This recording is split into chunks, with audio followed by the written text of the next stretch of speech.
City কর্পোরেশনের ময়লা পোড়া ধোঁয়ায় শুধু অসুস্থতা নয়, মানুষের মৃত্যু হচ্ছে। আমিনবাজারে ঢাকা উত্তর সিটির যে আবর্জনার ভাগার, সেখানকার জনজীবন না দেখলে সেটা বিশ্বাস করাই কঠিন। শুধু তাই নয়, এই ময়লা পুড়িয়ে বিদ্যুৎ বানাতে চীনা একটি কোম্পানির সঙ্গে সিটি কর্পোরেশন যে চুক্তি করেছে, সেখানে অন্তত 11টি শর্ত দেশের স্বার্থবিরোধী। পানি দিতে হবে বিনামূল্যে, বিষাক্ত ধোঁয়ায় বাতাস ছড়াবে। কোম্পানি কোনো ভুল করলেও চুক্তি বাতিল করা যাবে না। আছে এরকম নানান দায়মুক্তি। প্রশ্ন হলো, এসব শর্ত নিয়ে বর্তমান সরকারের অবস্থান কি, আর বিশেষজ্ঞরা বা কি বলছে? কেমন হতো যদি এমন একটি শহর আমাদের থাকতো যেখানে শুধুই সবুজের সমারোহ। দেখে মানুষের মুখচ্ছবি মনে হলেও এটি ঢাকার মানচিত্র। বিশ্বাস হচ্ছে না? সবুজ গাছগুলো সরিয়ে নিলে যে কঙ্কালটি স্পষ্ট হয়, সেটি আমাদের রাজধানী। আর নাকের জায়গায় অবস্থান নিয়ে আছে আমিনবাজার। এই ভাগাড়ের আশেপাশের এলাকায় গ্রামগুলোর মানুষের নিত্যসঙ্গী এখন অসুস্থতা। গ্রামের প্রতিটি পরিবারেই শ্বাসকষ্টের রোগী আছে। পাহাড় সমান এই ময়লার ভাগাড়ে তৈরি মিথেন গ্যাস থেকে মাঝে মাঝে এমনিতেই আগুন লেগে যায়। আবার ভাগাড় ব্যবস্থাপনার সাথে জড়িতরাও আগুন দিয়ে ময়লা পুড়িয়ে ফেলে। আর এতে করেই এলাকার পরিবেশ হয়ে উঠছে বিষাক্ত। ওই কিছু কিছু ধোঁয়া আইতে দেখছেন উপরে ধোঁয়াটা বহুত খারাপ ধোঁয়া, এটা শ্বাসই নেন জানা। রাইতে বেলা ঘরের মধ্যে ঘুমায় থাকি, তখন আমরা বুঝিয়ে দেয় ধোঁয়াই আয় বসে গ্রামের ভিতরে। তো রাইতে বেলা উঠার পরে আমরা গরমের জন্য খেতা কম্বল দিয়ে মুখ ডাকে শোনা লাগে। মানে দিন বাঁচে ওষুধ খাওয়ান লাগবে, অসুস্থতার কারণে করতে পারে না। আর ওই যে গ্যাস টানার লাগে সকালে রাত্রে। ওই যে বর্ষার সময় গাড়ি যায় সাইডে ফেলায়, নিয়ম তো ভিতরে ফেলা হবে।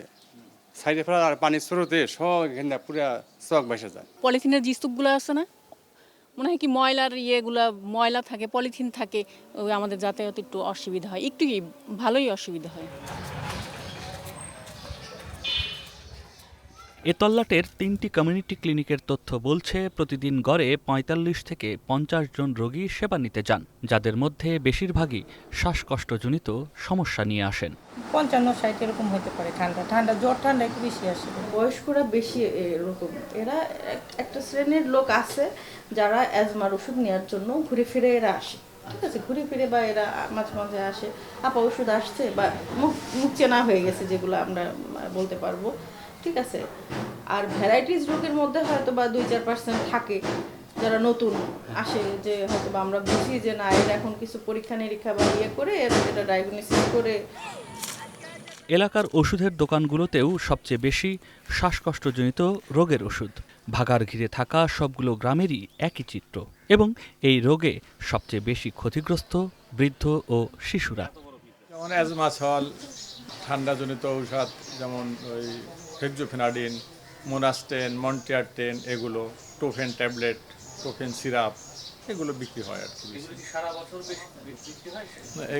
এগুলো কন্টিনিউ চলতে থাকে।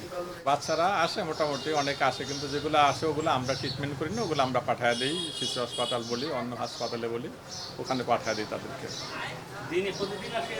হ্যাঁ, প্রতিদিনে 2-1 জন থাকে এরকম। বাজারপাড়া গ্রামের আফসার সরকার সম্প্রতি শ্বাসকষ্ট নিয়ে মারা গেছেন। পরিবারের অভিযোগ, ময়লার ভাগাড়ের ধোয়ার কারণেই তিনি মারা যান। ইদানিং ধোঁয়াটা বাড়ার পরে শ্বাসকষ্ট বেশি শুরু হয়ে গেল, কাশি শুরু হয়ে গেল বেশি। পরে ডাক্তার কাছে নিয়ে গেলাম, উনি বললো যে তোমার আব্বাকে আবার স্মোক করে। আমি না, তো ওই যে আমাদের ওখানে একটা ডাস্টবিন করেই আছে, তো ওখানে ধোয়ার জন্যই হয়, তো ওখান থেকে এইটা হয়েছে, শ্বাসকষ্টটা হয়েছে। তারপর ডাক্তারে মেডিকেল নিয়ে চেক আপ করলাম, পরে এই অসুস্থ হয়ে গেলে ধোয়ার কারণে বাসায় আনছিলাম। বাসায় আনার পরে এই ধোয়ার কারণে আর বেশি অসুস্থ হয়ে পরে মারা গেছে। এখানকার 3 গ্রামে 3000 পরিবার দফায় দফায় অভিযোগ ও মানববন্ধনও করেছে, তবে তাতে কোনো লাভ হয়নি।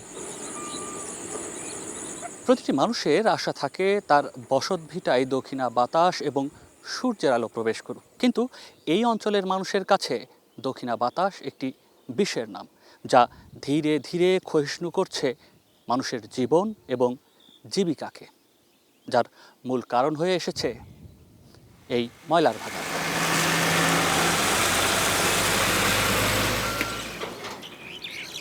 গবেষকরা বলছেন, মিথেন ও কার্বন ডাই অক্সাইডের ক্ষতিকারক প্রভাব এর জন্য সবচেয়ে বেশি দায়ী।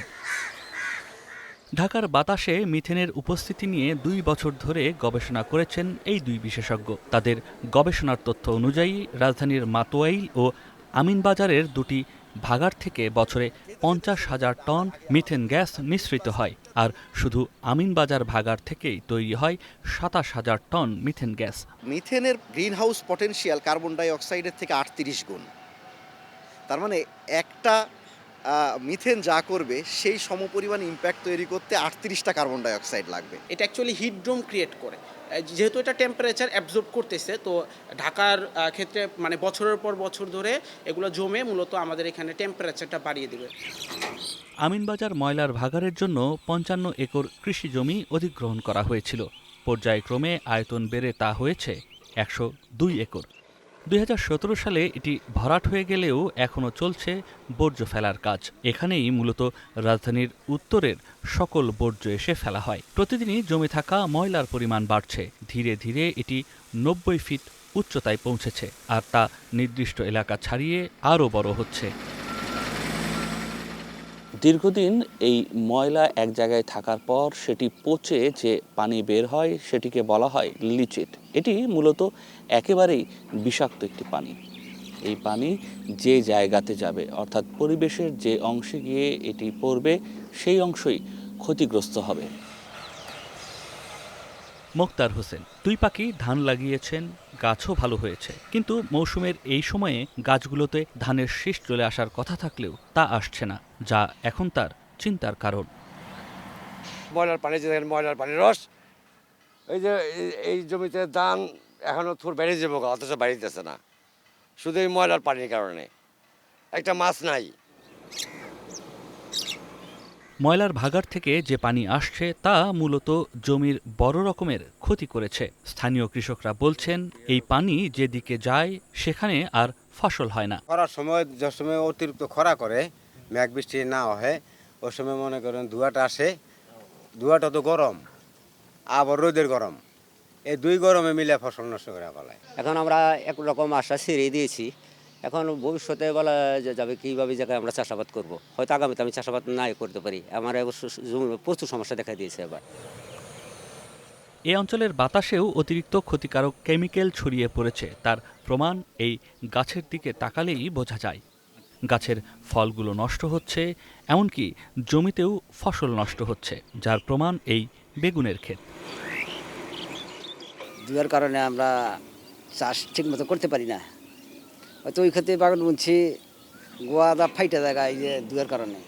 এখন প্রশ্ন হলো, এই বাতাস বা পানিতে কি এমন আছে যা ক্ষতির কারণ হয়ে যাচ্ছে? PM 2.5 সেখানে আমরা পেয়েছি। এখানে ব্ল্যাক কার্বন, হিউজ পরিমাণে ব্ল্যাক কার্বন আমরা পেয়েছি। সাথে সাথে এখানে আমরা লেড পেয়েছি, এখানে আমরা ক্রোমিয়াম পেয়েছি, এখানে আমরা পেয়েছি ক্যাডমিয়াম, হ্যাঁ, মার্কারি পেয়েছি। এখানে এই পলিউটেন্টসগুলা সবই হিউম্যান হেলথের জন্য মারাত্মক রকমের ক্ষতিকর।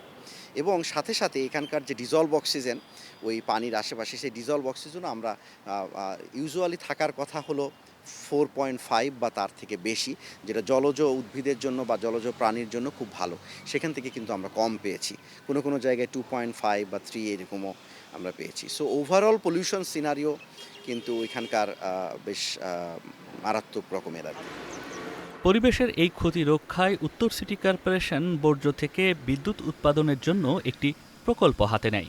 ওয়েস্ট টু এনার্জি প্রকল্পের আওতায় চীনা ঠিকাদারি প্রতিষ্ঠানের সঙ্গে প্রাথমিক কাজও শুরু হয়েছে, যার জন্য 336 কোটি টাকা ব্যয়ে 30 একর জমিও অধিগ্রহণ করে ডিএনসিসি। আর এই কাজ করবে চীনের চীনা মেশিনারিজ ইঞ্জিনিয়ারিং কর্পোরেশন CMEC। ময়লা পুড়িয়ে পানি থেকে বাষ্প তৈরি করা হবে। সেই বাষ্প দিয়ে তৈরি হবে বিদ্যুৎ, যা প্রতিদিন 42.5 মেগাওয়াট বিদ্যুৎ উৎপাদন করবে। কিন্তু ক্ষতিকারক ধোঁয়া বাতাসে ছড়িয়ে পড়ার পর যে পরিবেশের ক্ষতি হবে সে বিষয়ে কোনো গুরুত্ব দেওয়া হয়নি। অন্যদিকে আওয়ামী লীগ সরকারের সময় করা ওই চুক্তিতে অন্তত 11টি পয়েন্ট আছে যা মূলত বাংলাদেশের স্বার্থকে ক্ষুণ্ণ করেছে, যার মধ্যে উল্লেখযোগ্য এই প্রকল্পের পরিণতি যাই ঘটুক না কেন তার সব দায় সিটি কর্পোরেশনের। চীনা কোম্পানি কোন বর্জ্য নেবে তা তারাই ঠিক করবে। চায়না কোম্পানিকে কিছুই বলা যাবে না, কিন্তু কোম্পানি চাইলে যথাযথ ময়লা দিতে না পারা সহ বিভিন্ন কারণে সিটি কর্পোরেশনের কাছে জরিমানা চাইতে পারে। বিদ্যুৎ কেন্দ্র থেকে বের হওয়া গরম পানি কোথায় যাবে তারও কোনো উল্লেখ নেই। কিভাবে এমন চুক্তি বাগিয়ে নিতে পেরেছে তা জানতে সিএমইসির স্থানীয় এজেন্ট ডব্লিউইটির অফিসে গিয়ে তালাবদ্ধ দেখা যায়। ভবনটির নিরাপত্তা কর্মী জানান ওই প্রতিষ্ঠান অনেক আগেই চলে গেছে। পরে কথা হয় ফ্ল্যাট মালিকের সাথে। তিনি জানান একটি প্রতিষ্ঠানের কাগজপত্র তৈরি করতে যে ঠিকানার প্রয়োজন হয় তারা তা দিয়েছে। কোম্পানি রেজিস্ট্রেশন করতে গেলে একটা ঠিকানা ইউজ করতে হয়, তো ওই ঠিকানা ইউজ করে রেজিস্ট্রেশন করে দিই আর কি আমরা ফরেন কোম্পানিগুলো। তারপরে ওরা ওদের মতো করে অফিস নেয় না, আমরা রেজিস্ট্রেশন করে আর কি, আমরা তো কোম্পানি রেজিস্ট্রেশন করে দিচ্ছি। আমাদের এরকম প্রায় 60-70টা কোম্পানি আছে আমাদের আন্ডারে। এত অসঙ্গতিপূর্ণ একটি চুক্তি প্রসঙ্গে ডিএনসিসির প্রশাসক মোহাম্মদ শফিকুল ইসলাম খানের কাছে জানতে চাইলে তিনি বলেন, চুক্তি হওয়াই ছিল, তাই সরকার কাজ এগিয়ে নিতে চেয়েছে। তবে চুক্তি একপাক্ষিক হলে এ নিয়ে নতুন করে ভাববার সুযোগ আছে বলেও জানান তিনি।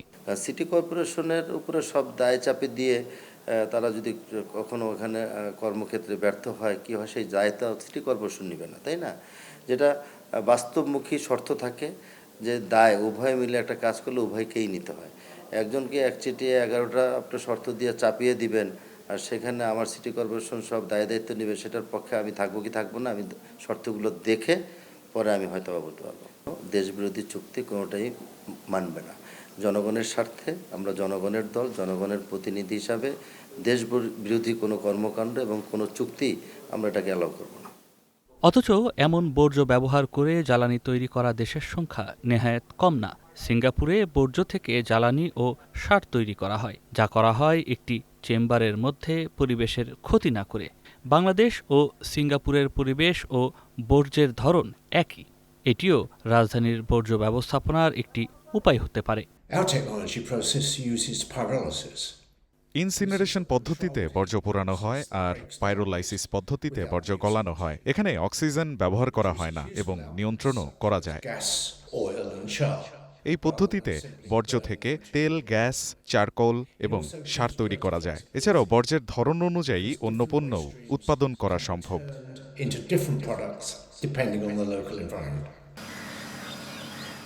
ময়লা পুড়িয়ে বিদ্যুৎ কেন্দ্রের যে পদ্ধতি অবলম্বন করা হচ্ছে তাতে করে আশেপাশের এলাকাসহ ওই অঞ্চলের বাতাস, পানি ও মাটির উপর যে ভয়াবহ প্রভাব পড়বে সেই বিষয়টি কোনোভাবে আমলে নেওয়া হয়নি।